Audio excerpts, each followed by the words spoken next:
O trabalho experimental de hoje é sobre o escurecimento enzimático em vegetais, frutas e hortaliças. O escurecimento enzimático de vegetais inicia-se em resposta a injúrias físicas e fisiológicas, como os impactos, abrasões e excesso de CO2, como resultado da oxidação de compostos fenólicos.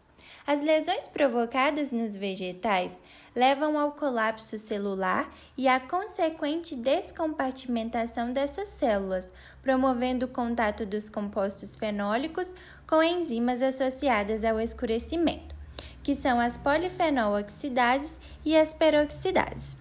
O escurecimento não ocorre em células intactas porque os compostos fenólicos se encontram nos vacúolos celulares, ficando separados dessas enzimas. As polifenol-oxidases, PPO, são encontradas nos vegetais, nos animais e em alguns micro-organismos, especialmente nos fungos, sendo glicoproteínas com massa molecular variando entre 57 a 62 kilodaltons. São 3 as reações catalisadas pelas polifenol-oxidases na presença do oxigênio molecular: a hidroxilação de monofenóis a odifenóis, a oxidação de odifenóis a oquinonas e a oxidação de p-difenóis a p-quinonas. No centro ativo da enzima, existem 2 íons cobre+, cujo campo de ligação contém 2 resíduos de histidina cada um. Seguindo o mecanismo ordenado, a enzima liga primeiro o oxigênio e depois o monofenol, com participação dos intermediários mostrados. Aqui a gente vê a entrada da água e aqui a gente vê a saída da água.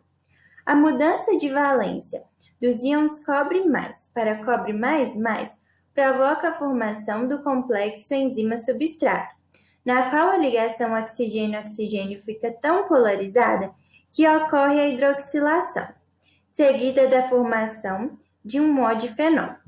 A oxidação do odifenol à oquinona termina o ciclo. As quinonas são compostos amarelados, instáveis e reativos, que podem reagir entre si formando polímeros com alta massa molecular de cor escura, denominados melaninas, formar complexos com aminoácidos ou proteínas e oxidar compostos com baixo potencial de oxidorredução. Dando sequência, falarei sobre os substratos fenólicos. A composição fenólica de frutas e hortaliças varia de acordo com a espécie, cultivo, grau de amadurecimento e condições ambientais de desenvolvimento e armazenamento. O tipo e a concentração do substrato fenólico afetam diretamente o escurecimento enzimático. Para o experimento, usaremos como substrato a batata, que contém tirosina, ácido clorogênico e flavonoides, o alface, que contém tirosina, a maçã, que contém ácido clorogênico e catequina, e a banana, que contém o dihidroxifeniletilamina. Todos esses elementos são oxidados pelas enzimas relacionadas ao escurecimento enzimático. O controle do escurecimento enzimático pode ser feito através de métodos físicos e/ou químicos. Métodos físicos incluem a redução de temperatura ou inativação térmica da enzima e proteção do vegetal contra o oxigênio. Métodos químicos envolvem o uso de compostos antioxidantes que inibem a ação da enzima. O método físico que será utilizado nesse experimento será a diminuição da temperatura para diminuir a atividade enzimática, colocando o material em um congelador. O método químico será a diminuição do pH, acrescentando o suco de limão. O limão contém ácido ascórbico e ácido cítrico. O ácido ascórbico e seus sais neutros são os principais antioxidantes para o uso em frutas, hortaliças e seus sucos, visando prevenir o escurecimento e outras reações oxidativas. Ele atua sequestrando o cobre, grupo prostético do polifenol oxidase e reduzindo as quinonas de volta a fenóis, antes de formarem pigmentos escuros. O ácido cítrico é um dos principais ácidos orgânicos naturais, presentes também em outras frutas. Previne o escurecimento enzimático pela ação sobre a polifenol oxidase e as peroxidases. Dos 4 substratos citados anteriormente, eu irei realizar o experimento para banana e maçã, enquanto a Isabela irá realizar o experimento para alface e batata. A nossa metodologia para inibição do escurecimento enzimático será o seguinte: cada substrato será dividido em três amostras. Uma amostra de controle, uma amostra de redução de pH e uma amostra de redução de temperatura. Bom, cortei a maçã e a banana, irei adicionar nos recipientes. Primeiro, adiciono um copo de controle, irei adicionar a banana e a maçã e deixarei para o controle. No segundo, adicionarei a banana e a maçã no copo que vai para o congelador para fazer a redução de temperatura. E no terceiro, o copo que eu já adicionei limão e eu adicionarei a banana e a maçã para fazer a redução do pH. Como podem ver, as frutas foram adicionadas aos copos e agora farei o controle do escurecimento enzimático. 40 minutos após o início, já podemos verificar um escurecimento na banana na amostra de controle. Na maçã ainda não é possível verificar. Na amostra de pH, redução do pH, não há escurecimento visível. E na amostra que está no congelador, a maçã não tem um escurecimento tão visível. A banana começou a escurecer um pouquinho. Após 5 horas do início do experimento, verificamos a amostra de controle da banana um pouco bem escurecida. A amostra com pH ácido não tem escurecimento, enquanto a amostra com temperatura baixa tem pontinhos com escurecimento, mas nada comparado à amostra de controle. Enquanto isso, a maçã está com alguns pontos de escurecimento na amostra de controle. Na amostra com pH ácido não há um escurecimento, enquanto na amostra de temperatura baixa tem alguns pontinhos, mas pouquíssimos pontos de escurecimento, nada comparado com a amostra de controle. Eu já estou de posse da batata e do alface para dar prosseguimento à metodologia de inibição do escurecimento enzimático. Em 2 desses copinhos, para o controle do pH, eu vou adicionar o suco de limão.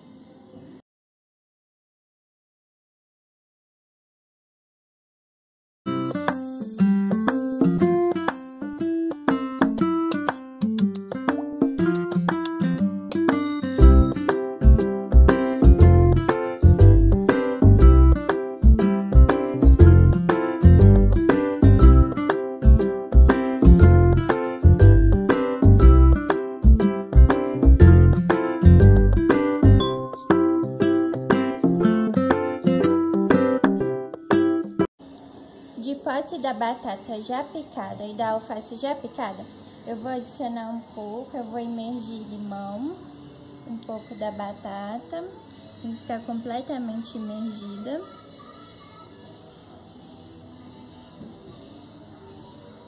Um pouco do alface.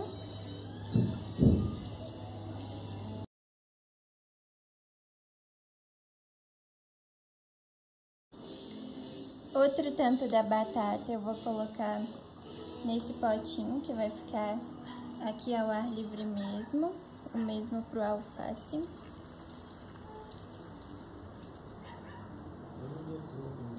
E um outro tanto da batata que vai para a geladeira.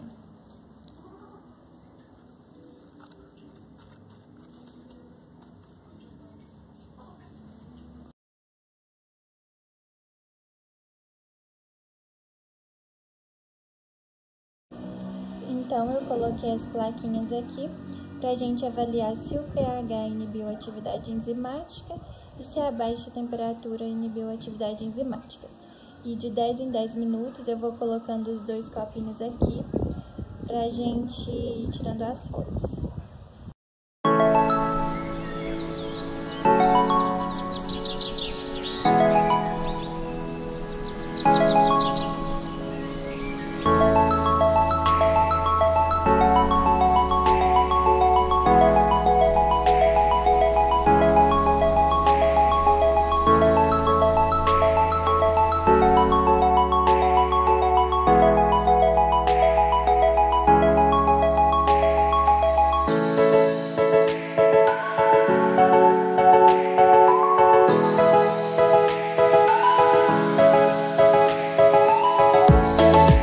Então, passadas 7 horas, esse foi o resultado. Eu peguei um papel toalha para poder ficar mais fácil de enxergar. E eu vou passar, então, primeiro, a batata em limão. Pro primeiro, então, a batata em limão. A gente vê que, né, não houve o escurecimento enzimático. Pro alface, deixa eu ver se eu coloco aqui.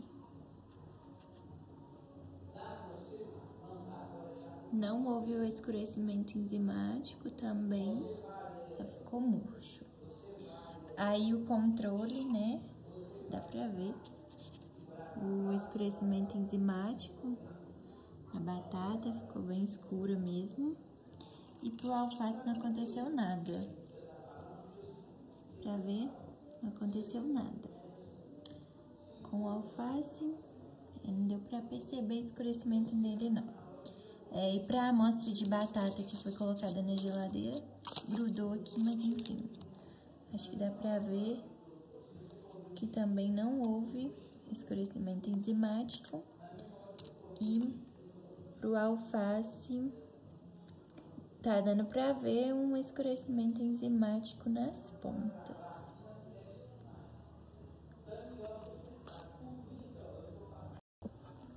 Os resultados mostraram que o pH ácido foi capaz de inibir a atividade das enzimas para todas as amostras, banana, batata, maçã e alface, sendo que o alface amoleceu. Mas essa característica pode estar relacionada ao processo de osmose que aconteceu na folha de alface, com a passagem de água das folhas do alface para o meio contendo limão. Todos os controles apresentaram escurecimento, exceto o controle do alface. Isso pode estar relacionado a uma baixa concentração das enzimas que causam o escurecimento ou das substâncias que são oxidadas por essas enzimas. Já para a diminuição da temperatura, apenas para a batata não houve escurecimento, mostrando que a atividade dessa enzima pode ter sido inibida. Para as amostras de maçã e de banana, houve pouco escurecimento comparado ao controle, revelando também que pode ter diminuído a atividade aí da enzima. Já para o alface, ocorreu uma situação inesperada. Ele teve um escurecimento significativo. A explicação para tal fato pode ter sido que houve a formação de cristais de gelo nas células do alface ao ser congelado, causando uma lise na célula e assim liberando conteúdos piores de substâncias oxidativas e de enzimas capazes de oxidar essas substâncias.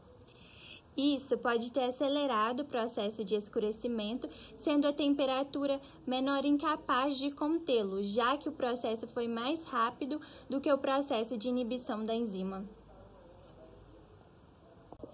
Com isso, podemos concluir que tanto a diminuição da temperatura quanto a diminuição do pH são capazes de inibir a enzima, com ressalva a alguns vegetais que não toleram o congelamento.